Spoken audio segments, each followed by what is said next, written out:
Bishop Moore, Coach Kuhlman here. Today we're going to be talking about childlike trust, one of those powerful virtues in our life as Christians and our walk with Christ that's so foundational to our relationship with Him.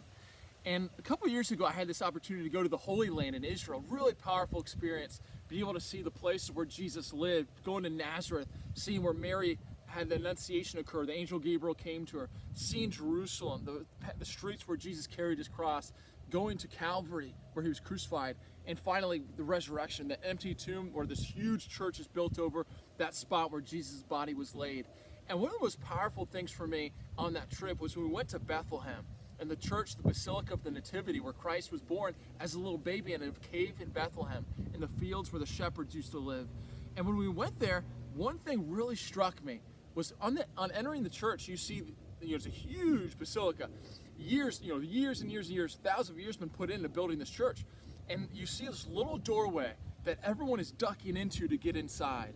And I asked somebody, I was like, man, this church is huge. Why don't you just build a new door where not everyone has to duck? And I'm a tall guy, so I was thinking, man, just build a nice door.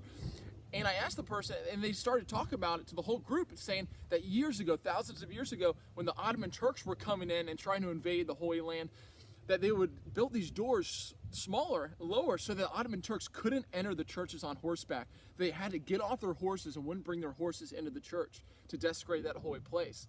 And I asked them again, I was like, yeah, that was 1,000 years ago, but what about today? Why don't you just build new doors?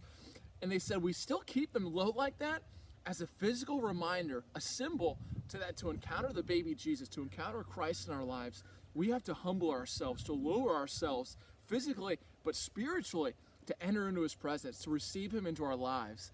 And that has stayed with me ever since then. It's made me think about Christ's words. Every time He brings a child to His midst, He says, this is what the kingdom of God is about. And whenever the apostles were bickering and fighting, and I'm the best, no, I'm the best, I'm the best, Jesus just tells them, listen, none of you are the best. And He brings a little kid over and He says, listen, this is what being a Christian is all about. He says, unless you become like a little child, Matthew 18, unless you become like a little child, you shall not enter the kingdom of God. And what does that mean? That can mean so many things. And one of the most powerful things I think it means is this attitude of trust. And I think of my nieces and nephews. I have a lot of nieces and nephews that come to visit in Florida. They love to play with their aunts and uncles, with each of us. And one of the things they like to do, which is kind of dangerous, they climb up to the top of a car or the top of a cabinet or like a bookshelf, sometimes 5-6 feet in the air, and they'll just jump, sometimes without us even watching, and they'll just scream our name, catch me. And we have to turn really fast and catch them. And these kids will climb up and just jump, trusting that we're going to catch them. And there's two things I've just been thinking and praying about it. What is it about these kids that develops this trust in their heart?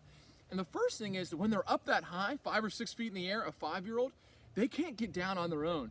That's the first thing, is they realize they need help. They realize that they can't do this on their own, that this is outside of their control, that they're insecure in that spot.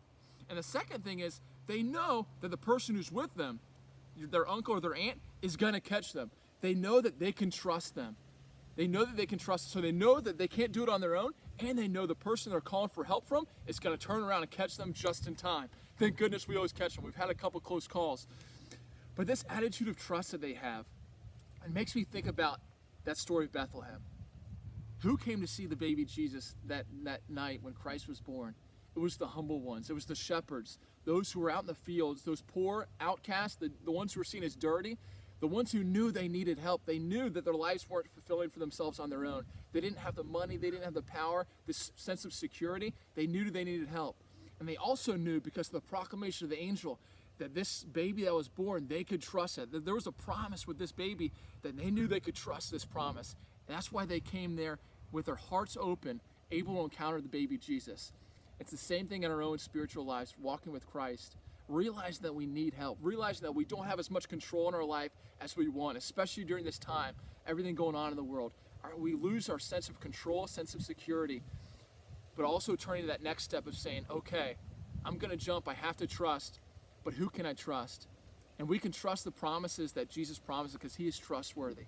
He has shown again and again that He is trustworthy, and He continues to point out it's the lowly ones, the ones who are humble, the ones who are like children, who trust, who are finally able to open their hearts to Him, allow Him to guide them and live in their hearts. So our prayer is that each one of us becomes like that child, opens our heart, realizing we need help, we don't have control, and realizing that His promises are trustworthy.